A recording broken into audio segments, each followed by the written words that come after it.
वो महिला अत्याचार से जूझ रही थी। सवाल ये उठता है कि क्या किसी ने उस फ्लोर पर उस महिला के चिल्लाने की आवाज को नहीं सुना? वो कौन है जिसकी वजह से अस्पताल में वो रेपिस्ट आश्वस्त था कि वो रेप करने के बाद घर लौट सकता है? एक लड़की का बलात्कार होता है अपने ही अस्पताल में। वो चिल्लाई तो किसी ने अस्पताल में सुना नहीं। मैं दोबारा कहती हूँ, तेरा रेप मेरा रेप की पॉलिटिक्स को बंद करें ममता दी। प्रदेश की होम मिनिस्टर ममता जी हैं। हेल्थ का चार्ज किसके पास है? मुख्यमंत्री कौन है?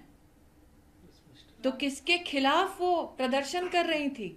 अपने खिलाफ। प्रोटेस्टर्स अनसेफ हैं, रेपिस्ट और मॉब सेफ है। ये कहां का न्याय है? मीडिया के रिपोर्ट्स के मुताबिक उस महिला के मृत शरीर से, आंखों से, वजाइना से खून बह रहा था। उसकी छाती पर वार हुआ था, पेट पर वार हुआ था, टांगों पर वार हुआ था, दोनों हाथों के नाखून टूटे पाए गए। निश्चित रूप से जब उसका बलात्कार हो रहा था, वो महिला अत्याचार से जूझ रही थी। सवाल ये उठता है कि क्या किसी ने उस फ्लोर पर उस महिला के चिल्लाने की आवाज को नहीं सुना? मीडिया की रिपोर्ट्स के अंतर्गत ये भी जानने में आया है कि 150 mg सीमन उस महिला में पाया गया। क्या ये एक रेपिस्ट का काम है?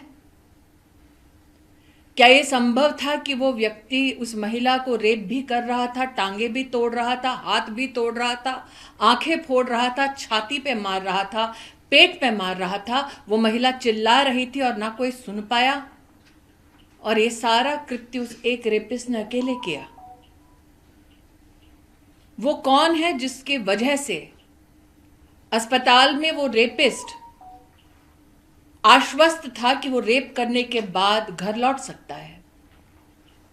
वो कौन है जिसने इतने जघन्य अपराध के बाद भी अस्पताल के उसी फ्लोर पर रेनोवेशन जारी रखा? क्राइम सीन कितना बड़ा है? अस्पताल में ये किसने डिसीजन लिया? वो कौन है पुलिस में जिसने इस महिला के माता पिता को फोन कर कर ये कहा कि लड़की ने आत्महत्या की है? उस ऑफिसर के खिलाफ अब तक क्या कार्रवाई हुई है? उस ऑफिसर को किसने निर्देश दिया, इंस्ट्रक्शन दिया कि वो लड़की के माता पिता को ये कहें कि सुसाइड हुआ है?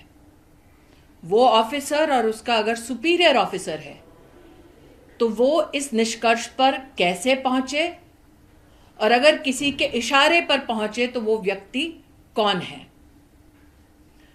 सवाल ये भी उठता है कि रेपिस्ट निश्चिंत है, लेकिन प्रोटेस्टर्स पर मॉब आकर हमला करती है। ये कैसे संभव है कि गुंडों की एक फौज इकट्ठी होती है शहर में और पुलिस को पता तक नहीं चलता? ये कैसे संभव है कि गुंडे आकर, मॉब आकर अस्पताल में तोड़फोड़ करते हैं और मीडिया की रिपोर्ट ये कहती है उन चीजों के साथ तोड़फोड़ करते हैं जो शायद एविडेंस का हिस्सा है? आज मैं सबसे गुजारिश करती हूं, सबसे निवेदन करती हूं, हम में से कई हैं जो मीडिया में हैं, पॉलिटिक्स में हैं, साधारण नागरिक का जीवन जी रहे हैं। निर्भया के निर्मम कांड के बाद हम सब हिंदुस्तानियों ने आवाज उठाई थी। कानून में भी बदलाव लाया गया, कानून को सख्त किया गया। जुडिशरी में आज महिला के ऊपर हुए अत्याचारों के केस कितने समय से लंबित हैं, इस वक्त मैं उस पर चर्चा नहीं कर रही। जो प्रोटेस्टर्स इकट्ठे हुए कलकत्ता शहर में, वो शायद एक दूसरे को ना जानते हैं, ना कभी किसी ने किसी से एक दूसरे का धर्म पूछा, ना रीजन पूछा, ना जाति पूछी, ना वोट प्रेफरेंस पूछा। विषय है कि उस लड़की को न्याय मिलेगा या नहीं मिलेगा। मैं आज हर उस प्रोटेस्टर से जो सड़कों पर उतरा है इस महिला को न्याय दिलाने के लिए, उनसे कहना चाहती हूं, पश्चिम बंगाल के हर उस नागरिक के साथ जो इंसाफ की तलाश में है, पूरा देश एकजुट होकर खड़ा है। लेकिन हमें सवालों पर वापस ध्यान केंद्रित करना है। एक लड़की का बलात्कार होता है अपने ही अस्पताल में। वो चिल्लाई तो किसी ने अस्पताल में सुना नहीं। उसकी टांगें तोड़ी गई, पेल्विक रीजन तोड़ा गया, हाथ तोड़े गए, नाखून उखाड़े गए, छाती पर मारा गया, पेट पर मारा गया, आंखें फोड़ी गई, वजाइना से ब्लीड कर रही थी, आंखों से ब्लीड कर रही थी, और ये सब एक रेपिस्ट ने किया। सवाल कई हैं, जवाब का इंतजार जनता को है। मैम, मुख्यमंत्री ममता बनर्जी ने कुछ देर पहले ही अभी उन्होंने भी एक प्रोटेस्ट रैली मार्च किया है। उसमें वो कह रहे हैं कि जो मुझे पता चला कि आरजीकर में जाकर सीपीएम और भाजपा ने तोड़फोड़ की है 14 तारीख को। मैं दोबारा कहती हूं, तेरा रेप मेरा रेप की पॉलिटिक्स को बंद करें ममता दी। क्या अब लड़की के बलात्कार के लिए, उसके इंसाफ के लिए हिंदुस्तान की जनता तभी आवाज उठाएगी उस लड़की की और उस प्रदेश की पॉलिटिक्स को देखकर? और अगर ममता जी को लेफ्ट विंग से इतनी ही परेशानी है तो इंडिया अलायंस छोड़ दें। लेकिन प्रश्न उठता है कि मिचिल विरोध प्रदर्शन किसके खिलाफ किया? प्रदेश की होम मिनिस्टर ममता जी हैं। हेल्थ का चार्ज किसके पास है? मुख्यमंत्री कौन है? तो किसके खिलाफ वो प्रदर्शन कर रही थी? अपने खिलाफ।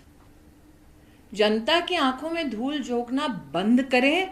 जनता जो जवाब मांग रही है उन जवाबों को दें। किसके आदेश पर यह कहा गया कि लड़की ने सुसाइड किया था? क्यों, अगर माता पिता पिटीशन कर रहे हैं कि 150 mg सीमेन है, तो क्या उसका उल्लेख एफआईआर में है? किसने मॉब को अलाउ किया एकत्रित हो और प्रोटेस्टर्स को पीटे? प्रोटेस्टर्स अनसेफ हैं, रेपिस्ट और मॉब सेफ है। ये कहां का न्याय है?